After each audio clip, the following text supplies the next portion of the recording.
Ça va pas se planter.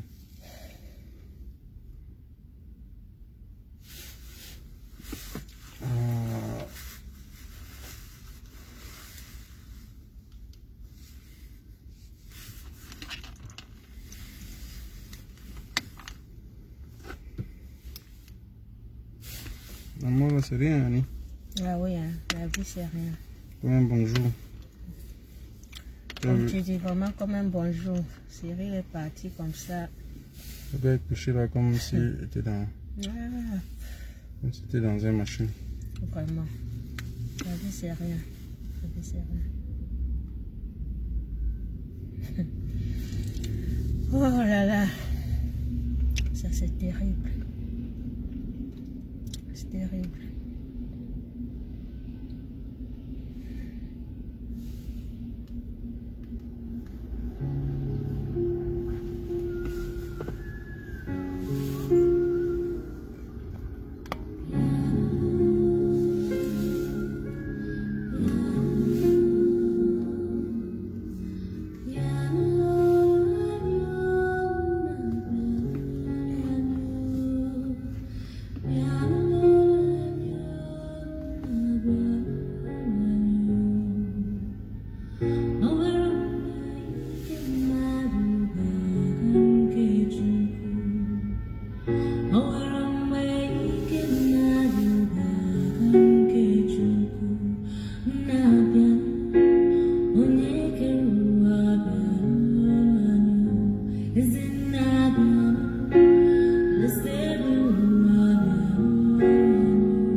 C'est pas grave, on va publier.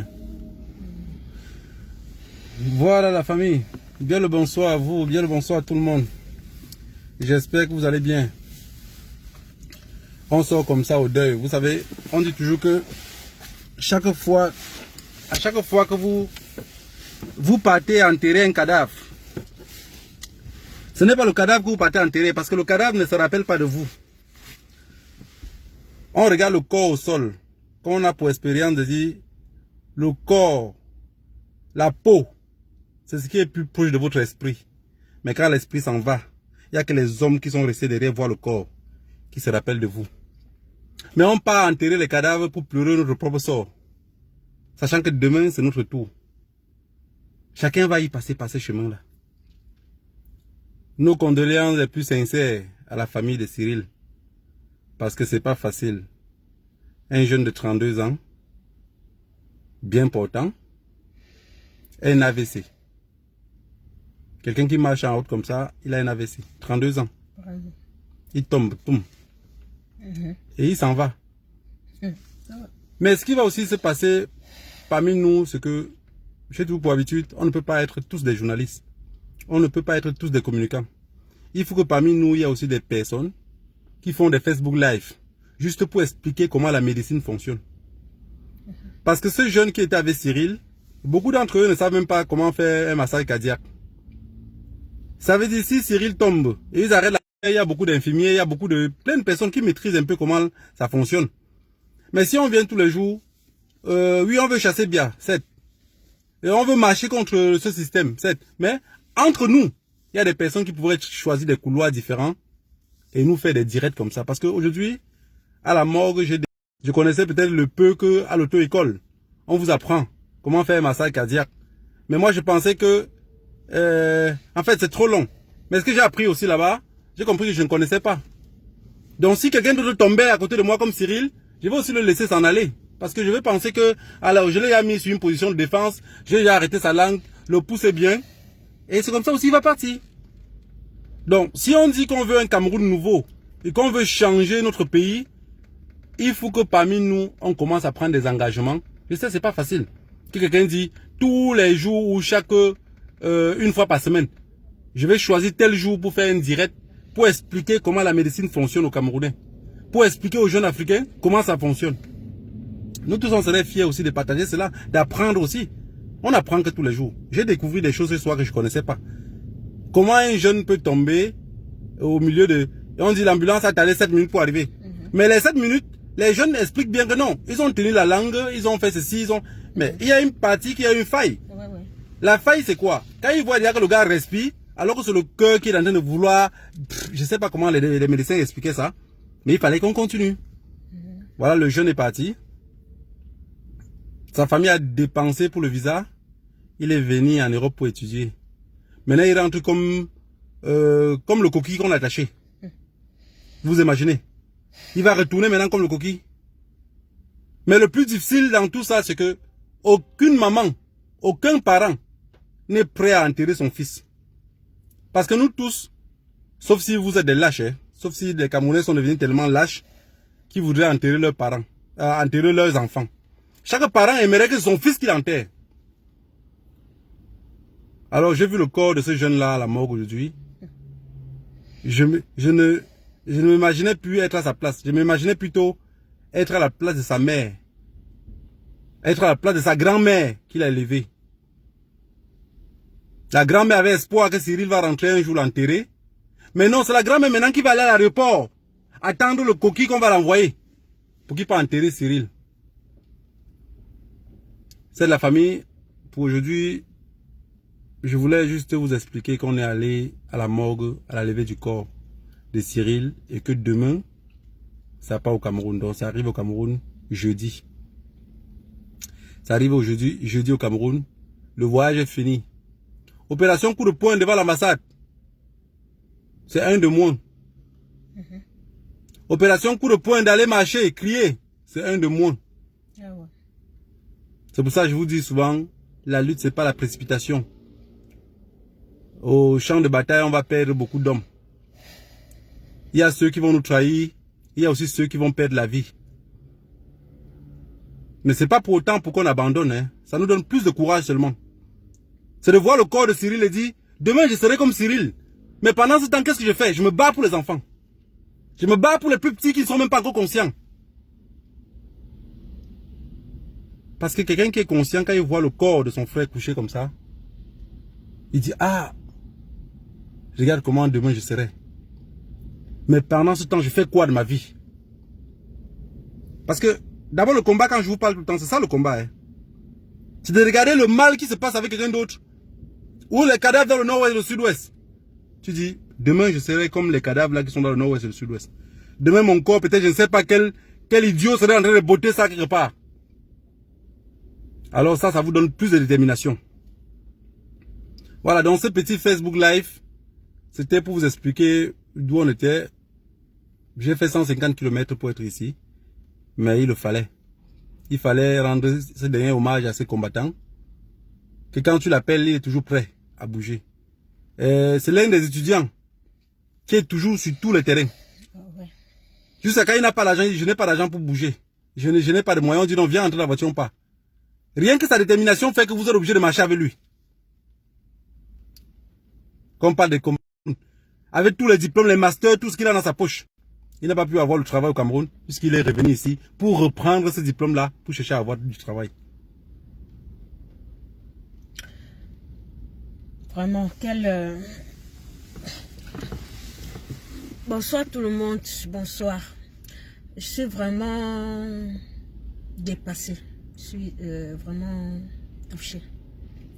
Comme Negro a dit tout à l'heure, nous étions à la morgue pour voir le corps de Cyril parce que demain, il va prendre la route du Cameroun. Cyril, c'est un de ces jeunes-là, un étudiant qui est arrivé ici, ça fait 3 ans, 4 ans qu'il est là. Ayant terminé ses études au Cameroun, il a un master au Cameroun. Il a dû voyager pour venir ici en Europe. Parce que déjà au Cameroun, avec ce master, il ne pouvait pas travailler. Il n'y avait pas le travail. Il a pris le chemin de l'exil, comme beaucoup de jeunes. Il est venu dans le stress de l'Europe. Tout recommencer. Repartir à zéro, recommencer. Un cycle de bachelier, recommencer. Il était déjà presque à la fin. Mais il est tombé. Il est tombé devant ses camarades. Mais ses camarades n'ont pas pu le sauver. Exactement parce qu'ils ne savaient pas comment est-ce que vraiment le sauver avec les premiers secours, les premiers gestes, comme le massage cardiaque. C'est pour cette raison que, comme a dit Negro tout à l'heure, nous invitons les médecins camerounais, les infirmiers camerounais à faire des communications, à organiser des conférences, je ne sais pas, à organiser des choses pour informer la population, pour informer les gens. Parce qu'on vit, ça peut arriver à tout le monde. Quand ce petit garçon sortait de chez lui, il ne savait pas que quelque chose allait lui arriver. Il ne pouvait pas imaginer. Ça peut arriver à moi, ça peut arriver à vous. Donc, il faut vraiment que nous, dans la communauté, que nous puissions vraiment communiquer, que certaines personnes qui ont certaines compétences dans leur domaine puissent informer, puissent sensibiliser les autres par rapport à certains risques et tout. Parce que nous, on vit comme ça. Maintenant, quelqu'un va dire, on va dire, ah, c'était son jour. Mais non, c'était pas son jour. Je peux dire, c'était pas son jour. Si il avait eu ce massage cardiaque, je ne pense pas que ce garçon allait mourir. Je ne pense pas. Je ne pense pas. Voilà aujourd'hui la résistance de la Belgique perd un combattant. La grande famille, sa grande famille biologique perd un enfant.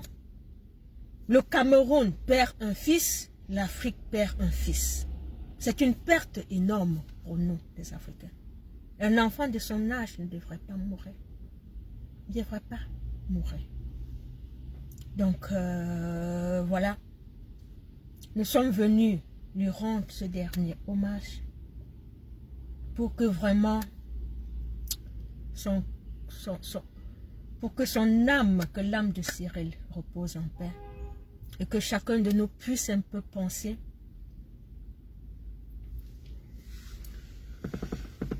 Voilà la famille.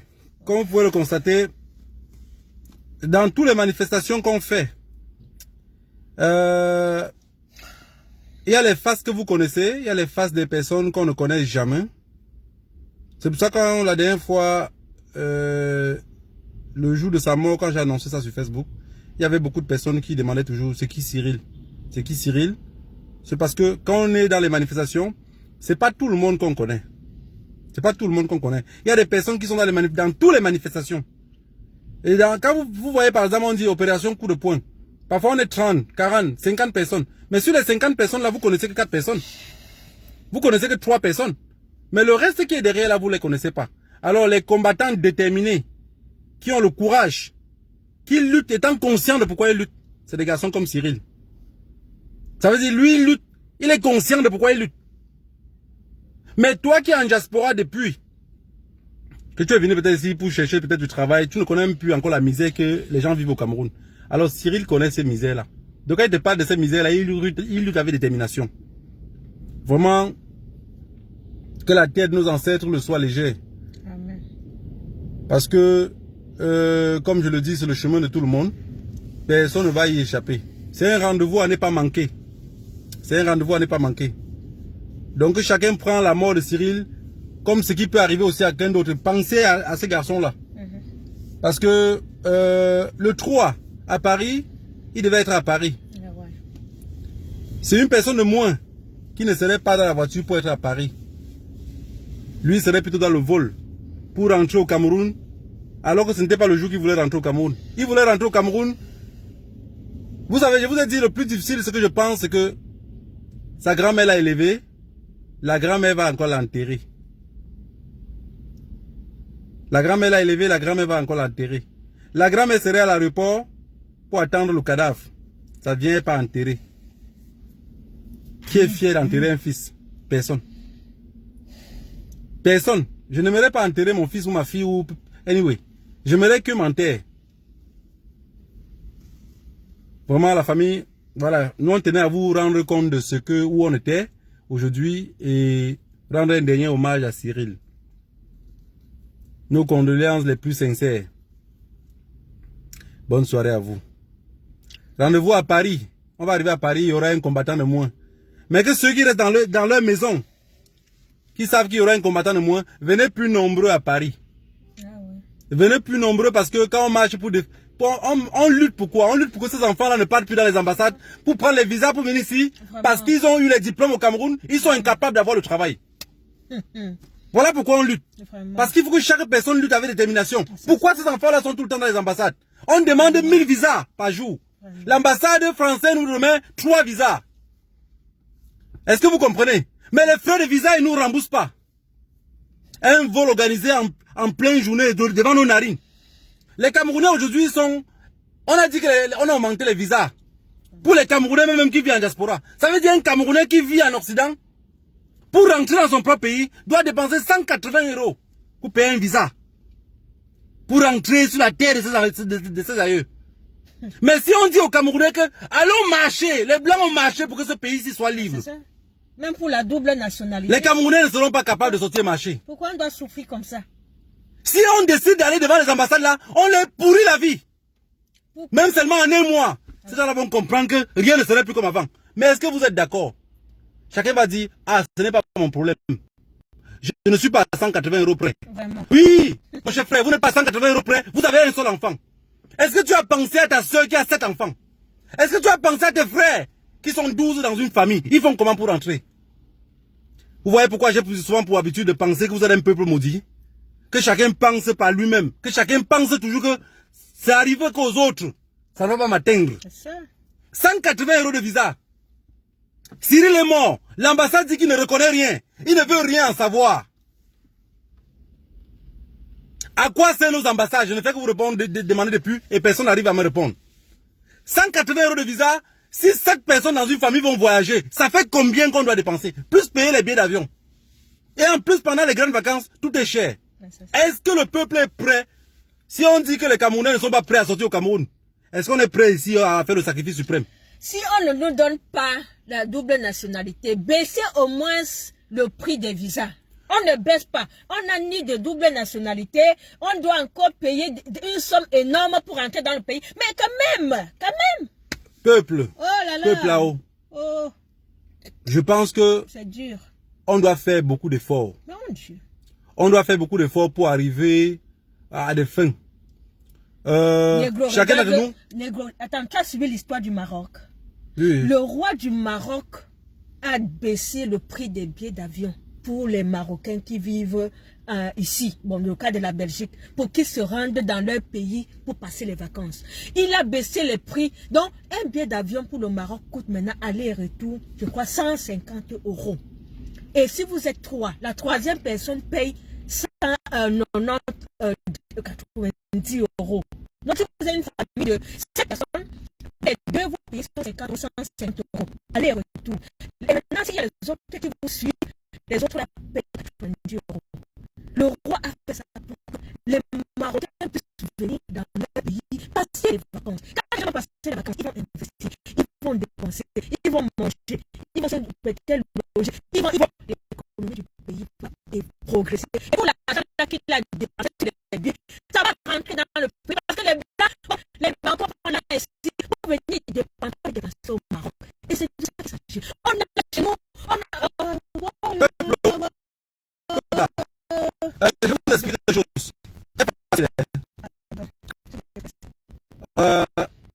Si on fait une décision tous, quel est la baisse le prix du visa? On baisse. Si on prend une décision tous, pour qu'il y ait la double nationalité, je parle de la diaspora, hein? Il y aura la double nationalité. Posez-moi la question juste en commentaire. Comment? Je vous ai dit, on impose le bâton au bâton. Il n'y a que le bâton qui bat le bâton. Vous ne pouvez pas imposer la chair au bâton. Ce n'est pas possible. Moi, je parle à ceux qui ont les nationalités, double nationalité, les machins de nationalité. Hein. Je n'ai jamais pris la nationalité européenne. Mais vous voyez, je me bats pour vous. Je me bats pour ceux qui ont les passeports européens. Je n'ai jamais pris. 21 ans en Europe, je n'ai jamais demandé. Vous avez vu?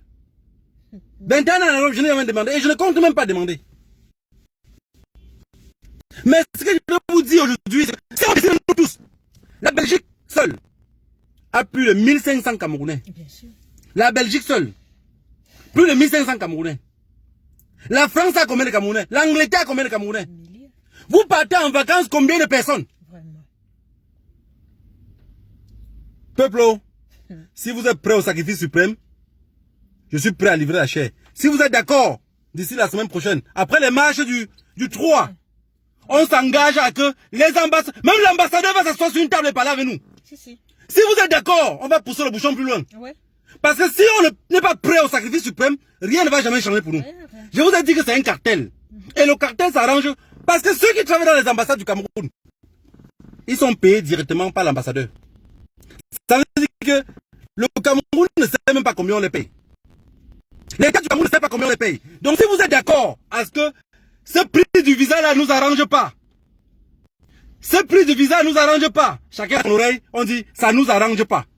Et on programme des manifestations. Ouais. Mais nos manifestations seraient la plus violente possible. Ça veut dire que si l'ambassadeur n'est pas prêt du pays où on réside de nous écouter, on va imposer qu'il nous écoute. Bien sûr. On va imposer qu'on vit dans ce pays-ci. Pour avoir un visa pour aller dans nos pays, ça ne serait plus à ce prix-là. C'est ça. On va aller... Et les Camerounais traitent qui vont passer par derrière pour dire ça ne nous arrange pas. Le jour qu'on fait les manifestations, même si toi-même tu viens pour demander le visa, à la sortie, ton propre passeport, on confisque, on déchire. Parce que si on ne peut pas imposer ce système-là, je vous assure, on est cuit. Ouais, on est cuit, hein. On est cuit. On met 180 €, ça ne peut même pas revendiquer. Vraiment. Après 180 €, ça serait 250 €. Après 300 €, c'est que vous avez un peu maudit et personne ne va rien revendiquer. Vous avez compris? Voilà. Que chacun se prépare. Le Cameroun vous dépasse. Je vais lever le peuple camerounais si vous avez peur. Commençons d'abord par nous sauver. La chèvre goudou elle est attachée. Ah ouais. Je ne suis pas prêt. Si j'ai 7 enfants, tous mes enfants ont les passeports européens. Vous pensez que pour les envoyer au Cameroun là, je vais payer 180 € x 7? Est-ce que c'est ça que vous voulez? 180 € x 7. Alors non, on n'est pas prêt de payer 180 €. Je ne suis pas prêt à payer. Même déjà 100 € était beaucoup. Ils ont mis à 120, c'était beaucoup.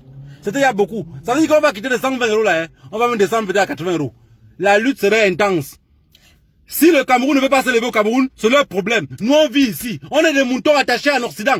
On va goûter où on est attaché. Ça veut dire que l'ambassade va baisser le prix des visas. Ah oui? On ne veut plus cela. L'ambassade baisse le prix des visas. Et les visas camerounais sont des tampons. Ce n'est même pas des visas. Ça veut dire qu'il y a des Camerounais qui font les visas dans leur chambre. Pas à l'ambassade. Parce qu'un gars qui a travaillé à l'ambassade du Cameroun, quand il sort de l'ambassade, je vous assure, il peut faire tout document que vous voulez, il le fait pour vous. Parce qu'il sait comment ça fonctionne. Ah ouais. Alors, si vous voulez qu'on revendique nos droits, soyez déterminés, on revendique nos droits. Cette affaire de visa n'est pas une affaire politique. Enlevez ça dans vos têtes. Vraiment. C'est pour suspendre le cartel. Parce que les mamans qui vivent en diaspora, qui ne vont jamais marcher pour le changement du Cameroun, je sais que cette affaire de visa là vous touche. Ça vous touche. Il y a des parents ici qui, depuis que les enfants sont nés, ils n'ont jamais amené les enfants au continent noir à cause des visas. Quand il regarde le billet d'avion, il dit, oui, c'est en pleine vacances. Le billet d'avion en pleine vacances, c'est combien? 1000 euros, 1200 euros, 1300 euros, 1500 même. Imaginez-vous quelqu'un qui a 5 enfants, il va payer 1500 fois 4. Et après, il doit encore payer 180 euros fois 4. Mais vous êtes où là? Mais on va accepter jusqu'à quand? On a dit qu'on avait accepté tellement la danse du fou qu'il est venu péter devant le roi. Et on doit annuler cela. C'est encore chaud pour le battre. Si vous laissez que les gens s'installent, ça va être difficile pour nous. Il faut qu'on prenne le contrôle de la diaspora. Laissez le Cameroun. Ça nous a dépassé. Vous êtes d'accord ou ça nous a dépassé? Puisque personne ne veut se lever là-bas. Alors, la diaspora doit imposer son droit. On ne paye pas le visa à 180 euros. Ça, c'est impossible. C'est inacceptable. Et il ne faut pas que ces 10 personnes qui partent revendiquer. Non. Il y a 1500 Camerounais en Belgique. Ah ouais. Il y a près de 1 million en France. Si. Alors, si l'affaire de visa, c'est une affaire de 2 personnes, si c'est une affaire de dette coloniale de Annie Choko, ce n'est pas possible. Non. Mais il faut que tous les Camerounais sortent pour revendiquer les visas. Ah ouais. On n'a pas dit de venir crier pour Kamto. Hein. Vous venez revendiquer vos visas. Visa. Vous ne venez pas là-bas en tant que membre de la base. Non. Vous venez revendiquer les visas. Citoyen camerounais, vous n'êtes pas d'accord du visa de 180 euros. Si.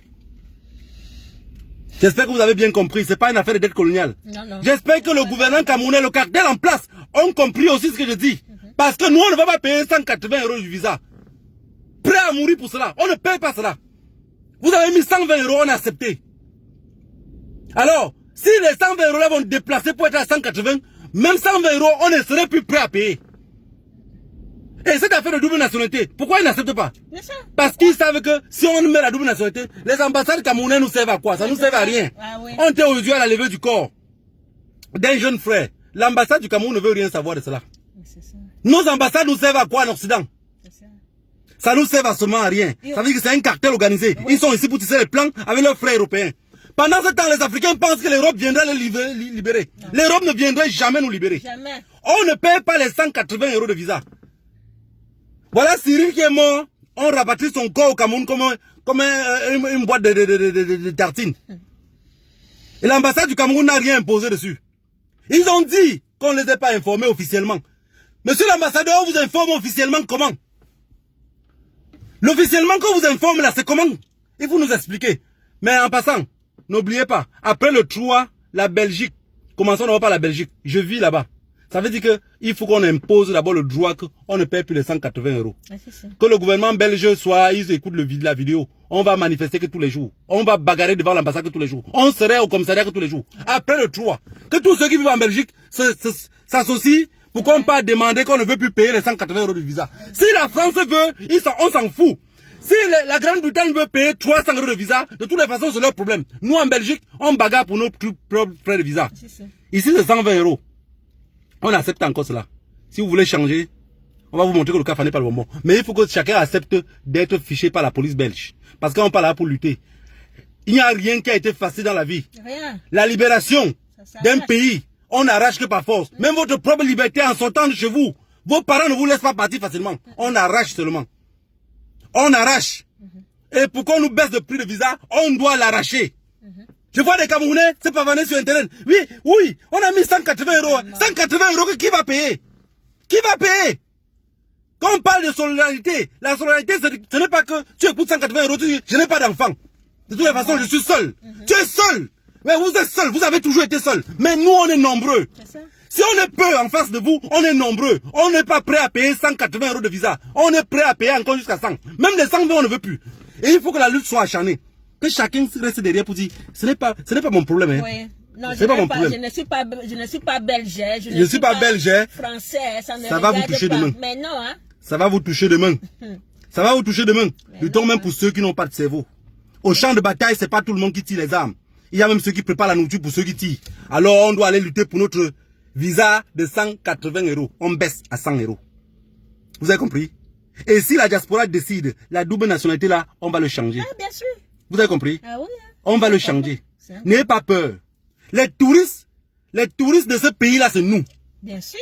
Au Cameroun, il n'y a personne qui va au Cameroun, à part les Camerounais. Combien de Blancs vont dans ce pays-là? Combien d'étrangers vont dans ce pays-là? Vous allez voir 0,5% des Blancs qui partent dans ce pays-là. Vous allez voir 0,5% des Latinos, des Américains qui vont dans ce pays-là. Alors que 80% des Camerounais qui vivent en diaspora rentrent chez eux. Oui. Et on ne leur facilite même pas de rentrer chez eux. Tu es un Camerounais, tu vas chez toi, c'est comme si tu es un étranger. Et ils prennent cet argent-là pour faire quoi? Ils font quoi avec cet argent? C'est le cartel. Ils alimentent la guerre. Ils paient des armes pour tuer nos frères dans le nord-ouest et le sud-ouest. Mais il faut que ça cesse. Alors, si la diaspora n'est pas capable de lever la foule au Cameroun, de booster les Camerounais à sortir de chez eux, alors on va commencer par la diaspora à les mettre ça très profond. Mais c'est ça. Avec de l'huile, on va les mettre ça très profond parce que on ne peut pas accepter les 180 € de visa. Chaque Camerounais, j'ai dit chaque Camerounais, ce n'est pas une affaire de la base. Parce qu'enlevez d'abord ça dans vos têtes. Non, non, c'est pas la base. Enlevez ça dans vos têtes. Ce n'est pas le MRC, ce n'est pas Si Camto. si vous pensez dans vos têtes que c'est une affaire de la base, c'est une affaire de Camto, enlevez ça dans vos têtes. Les visas doivent baisser. Ah ouais. Je ne suis pas d'accord à payer 180 €. Hein. Je vous ai dit. On va commencer après le 3. Paris va prendre sa part. L'Espagne va prendre sa part. La Grande-Bretagne. Tous les pays. On doit s'arranger. L'Allemagne. On s'arrange à ce que ces gens-là vont baisser le prix des visas. Ouais. Qui a dit? Qui a dit que le visa montait? En vertu de quoi? Vraiment. En vertu de quoi? Alors les Camerounais doivent imposer. Ah oui? Pour que ce visa la baisse. Mais si vous n'imposez rien, alors ces gens-là vont nous mater toute la vie. Ça. Toute la vie, même vos enfants, même nos enfants, ils viendront mater. Ils vont nous mater. Même les arrière-enfants, ils vont mater. Ils vont nous mater. On ne peut pas. Et cette affaire de visa, ce n'est pas une affaire de parti politique. Je voudrais bien que ça rentre dans vos têtes. Parce que quelqu'un qui est du MSC paie les 180 €. PCRN paie 180 €. RDPC, 180 €. Zéro parti politique, 180 € anyway. Tout le monde paie le même prix. Vous avez compris qu'on est dans le même bateau, non? Peu à peu, il finit par nous faire comprendre qu'on est la viande de même sauce. Alors la manifestation, pour annuler le passeport, serait pour tous les Camerounais. Je voudrais que chaque Camerounais se prépare. Quand on lance le jour de manifestation devant l'ambassade, tout le monde sort pour revendiquer. Je dis tout le monde. Même ceux qui n'ont jamais manifesté pour quelque chose. Sortez revendiquer cela. Les enfants de vos enfants vont rester payer 400 € de visa. Parce que s'ils commencent à 180 €, ils vont finir un jour par 400 €. Ah ouais? Ça ne fait qu'augmenter. Mais c'est le cartel, comme tu as dit, c'est une poignée de personnes qui sont en train d'imposer. C'est une poignée de personnes qui s'enrichissent sur le dos des autres parce que les autres n'ont même pas la force, ni les autres n'ont pas le courage de protester. On n'a pas le courage de leur tenir tête. Et si on ne leur tient pas tête, ils vont nous écraser comme ils nous écrasent. Ils font tout à leur guise. Mais non, ça ne peut pas. On ne peut pas continuer comme ça. Je suis désolé. Hein. On ne peut pas. On ne peut pas.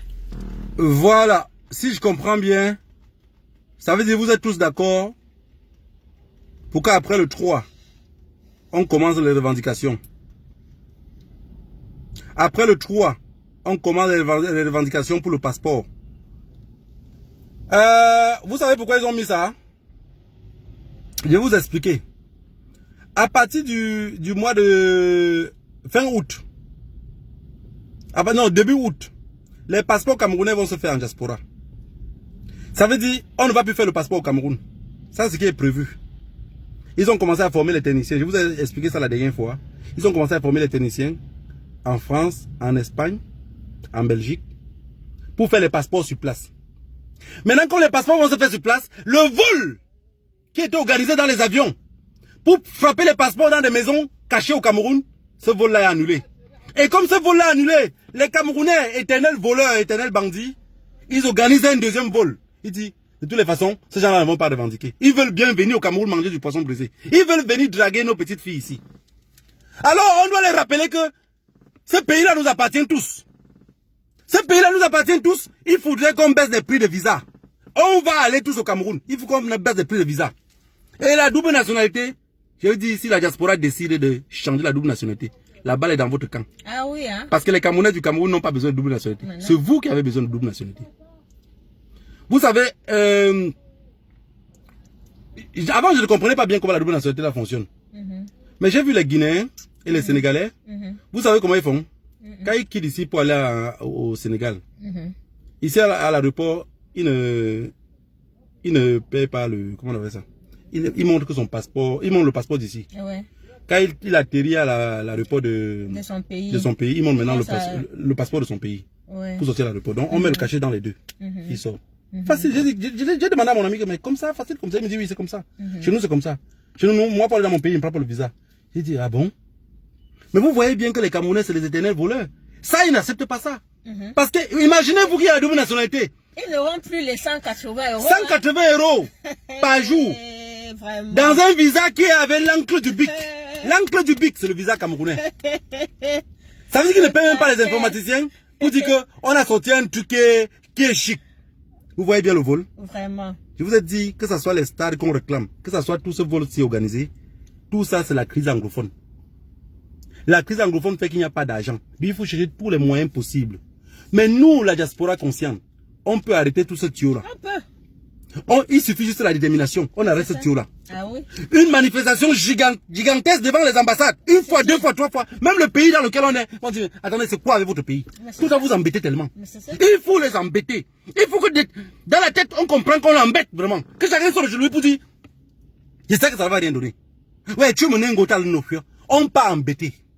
On pas embêter. Jusqu'à quand vous rentrez chez vous, vous êtes conscient que je suis allé embêter aujourd'hui avant de rentrer. Une manifestation par semaine. 4 fois le mois. Oui. Chacun, on choisit un jour que ça va arranger tout le monde. Si. Mais ne choisissons pas un jour le samedi. Hein. Non. Non, un jour où l'ambassade. Un jour ouvrable. Quand on arrive là-bas, personne n'entre, personne ne sort. Mais c'est ça. La lutte du matin jusqu'au soir. Gaz lacrymogène sur gaz lacrymogène. 4 fois le mois. On annonce ça en Belgique que nous on ne demande plus la manifestation chez vous. On n'a plus besoin. Donnez-nous nos amendes comme vous voulez. Mais notre pays, il faut que ça change. C'est ça. On a dit que l'Union européenne, ils ont allé monter le même truc en Afrique, on dit l'Union africaine. Pendant qu'on siège, les Blancs sont toujours assis derrière. Alors quand ils siègent chez eux, nous on n'est pas là. Vous avez compris? Peuple maudit. Que le Dieu de nos ancêtres vous épargne de tout cela et que rendez-vous le 3 à Paris. Après Paris, il y aurait quoi? Il y aurait ce qu'on va commencer à s'entamer. On va commencer à lutter ici en diaspora. Si on n'est pas prêt à aller au Cameroun.